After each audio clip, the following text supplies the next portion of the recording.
heading up to Hervey Bay. We're staying at Robin's sister Jane's just for the night, and then heading over to Kagari Island, or formerly Fraser Island, for a couple of days. So yeah, first go in the rooftop too. We're not taking the caravan. No one is, so we're all tenting it. See how we go, trying to fight off the dingoes. No, it'll be nice. All the photos look good. We are meant to get a bit of rain again though, so that'll be lovely. And by a bit I mean up to 35 mil on Saturday, so make things interesting, but yeah, we'll have fun no matter what, I'm sure. We're heading to Gympie now for a coffee, and yeah, might get a little snack or something, then off to Hervey Bay there, and if the weather holds out, try and go for a swim. One of the last chances to go for a swim at the beach before we get into the croc waters, so we'll make the most of it. Anyway, farewell.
17 today.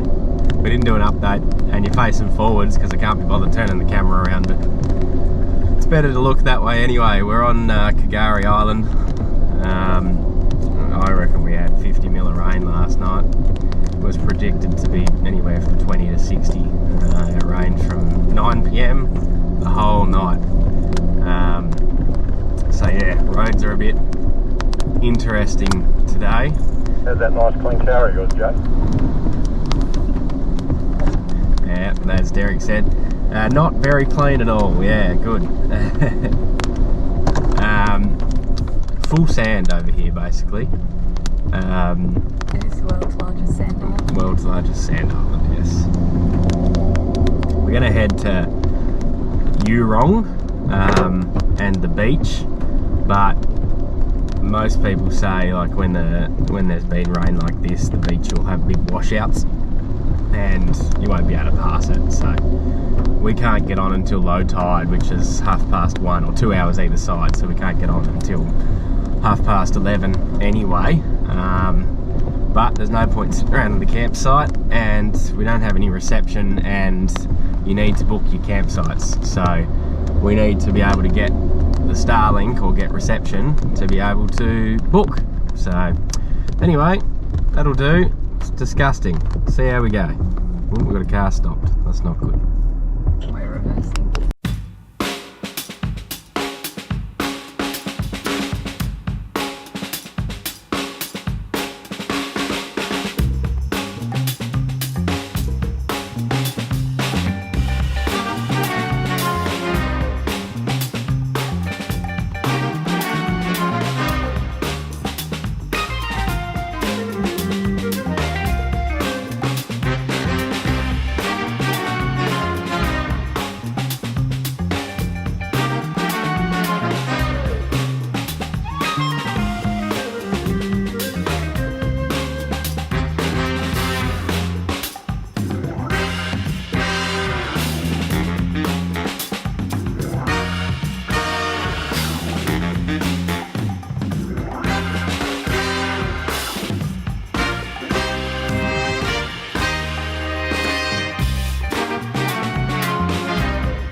Right, where are we? Champagne Pools.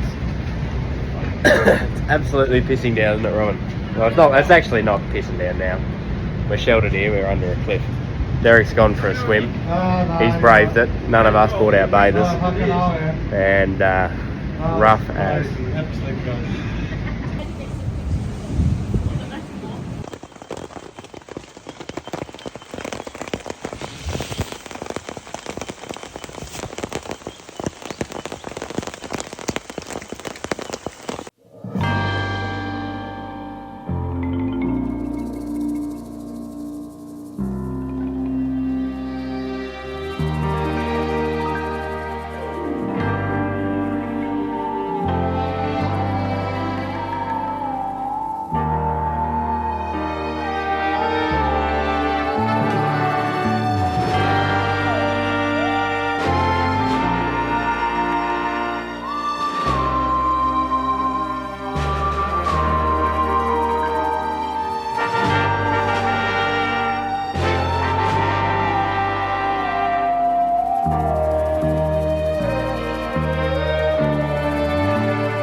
Hello.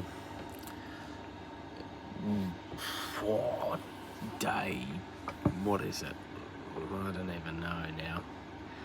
We're getting that far on. It's better just to say that it's Sunday the 10th. We've been to Kagari Island. That's basically what we've done the last few days. So last time we put up a video, we were heading to Hervey Bay. So we arrived here on Friday. Might have been Thursday. I don't even know. Staying at Robin's sister's place. Thankful to them for having us. So we're just being able to camp in the backyard, but also leave the vans here while we headed over. So headed over to Kagari Island for 2 nights. So that was Friday and Saturday. So we must have headed up here Thursday. Headed over there Friday and Saturday night, and came back today. Once again, rained basically all weekend, so that was frustrating. Had a lot of rain on the Friday night, but the rooftop tent stayed dry for the night, but it was incredibly loud. But then just the pack down. It's the same with the caravan. We pull the canvas down on itself, it gets the pillows and the doona and everything wet then, so not much we can do, but we still had a good time over there. We headed to Central Station Camp both nights, so we stayed there. We went to Lake Mackenzie to start with on the Friday, then that was about it on the Friday just because time, and then on the Saturday we headed to Yurong, which is a little village there. We got a shop, servo, had a coffee, and then got onto the 75-mile beach. So headed all the way up to Champagne Pools up the top. Did some beach driving, it was really cool. Sand and salt water everywhere though, so needed to have a good wash when we got home in the car. And we saw, Champagne Pools. We saw the wreckage there, the Mahano, and stopped at Eli Creek, but it was raining. Wasn't really interested in floating down a creek whilst getting wet, although some would say you're going swimming anyway, so who cares, but not for us. So still enjoyed it though, still saw what we wanted to see, and then went back to Central Station, camped there, and today went down to another lake, can't remember what it's called, Bennington or something, then headed back to Mackenzie because it was sunny, so wanted to see what it looked like then, and then headed back to the ferry. So had a really good time. The inland tracks were pretty messed up and soft and sandy straight away, so if you're going over there, certainly need to air your tyres down as soon as you get there, because we needed to have them aired down, although we didn't get stuck even though we hadn't aired them down straight away. And it was, you wouldn't want a car any lower than ours. They say you need a high ground clearance vehicle, and it's mainly because the roads where the 2 wheels are, they're pushed down low, and then in the middle there's a hump of sand and your car would hit there, and whilst that's not a problem, there's often sticks there that are laying, so if you're too low you'll hit those sticks. I guess that's just a tip for anyone that's going over there. Otherwise, do it, have fun, tyres down. The beach is quite easy to drive on, to be honest, especially after the rain we had. It was all compacted down, so there's no struggles there. It's just a bit bumpy going through the inland tracks, which just take it slow where you need to, and pack your car so that nothing flies around left, right and centre. And otherwise we're heading to Rockhampton tomorrow for 1 night, before we move up to Airlie Beach for 3 nights, so hopefully we get to enjoy some warmer weather and a pool. See ya.